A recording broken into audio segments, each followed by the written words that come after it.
Dieu est un principe actif. Principe, c'est le simple mot, comme pour dire qu'il soit énergie ou pas, mais il est actif, c'est dynamique. Il ou elle le décrit souvent comme multidimensionnel et qui est encore ce que chaque chose est. Moi, je suis multidimensionnel. J'ai la dimension dense qu'on voit là, qui est visible aux yeux du non-initié. Reconnaissez-vous des dieux, reconnaissez le cancre là, ce qui marche sous vos pieds, Dieu. Reconnaissez la chaise qui est sous vos pieds, qui est en fait la terre. Car toute chose qui est palpable n'est que l'élémentaire dans le tétragramme, l'ensemble tétragramme Dieu, qui est encore l'ensemble émanant de cette source-là qui est l'eau, le feu, l'air et la terre. C'est un ensemble tétragramme qui forme ce Dieu-là, qui émane donc de cette grande source-là, encore appelée la conscience cosmique, la conscience universelle ou le principe actif. Nous sommes chacun un Dieu.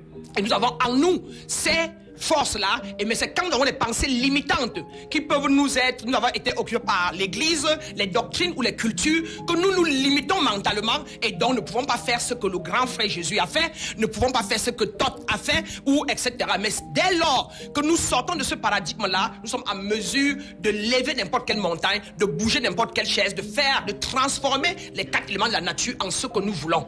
Et c'est ça, un initié. Et être initié veut dire connaître qui on est. Jésus qui disait, si vous croyez en moi, alors vous ferez comme moi et plus que moi. Et si seulement partant de là, c'est une preuve que ce qu'on appelle Dieu, le principe actif, est en moi et est en chacun de nous comme leur Dieu ou leur maître. Qui conclut donc, et il n'y a plus de débat, que nous sommes tous des dieux, et Jésus encore l'a dit, c'est d'ailleurs pour ça qu'il vient, pour ça qu'on le tue, qu'il ait existé ou pas. Je le considère une conscience, simplement, car la Bible est un ensemble d'allégories et d'histoires, écrits en métaphores et en paraboles, par des êtres initiés, mis en place pour que l'homme puisse venir à l'intérieur, retrouver les consciences avec lesquelles relativiser.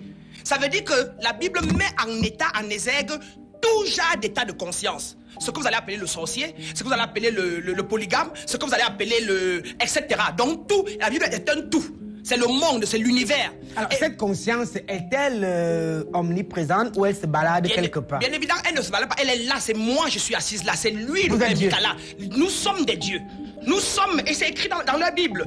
Et dans Jean 10, 34, Jésus se tourne et dit, on dit tu as blasphémé, que tu es le fils de Dieu et on va te mettre à mort. Maître Bernard, pourquoi vous prenez ce qui est posé dans la Bible et vous dites c'est écrit dans la Bible, donc nous sommes des dieux, comme la Bible a dit. Non, mais lorsque la Bible parle d'autre chose... Non, non. Moi, je n'avais démontré quelque chose de mauvais avec la Bible. Et en rien. Vous respectez la Bible? Oui, oui, et en tout. Et je viens de le dire par rapport à mes frères, qui après limitent encore, nous limitent, se limitent. Ils disent que nous, les êtres humains, sommes limités. Je leur démontrais donc qu'ils devraient nous rejoindre, nous tous, parce que leur Bible et le Dieu de la Bible leur a dit qu'il est illimité et que nous sommes illimités. Et dans Jean 10, 34, dont je disais tantôt, Jésus se retourne et dit à la foule, n'est-il pas écrit que vous êtes des dieux? Dans Somme 82.6, il se retourne encore et dit, vous êtes des dieux.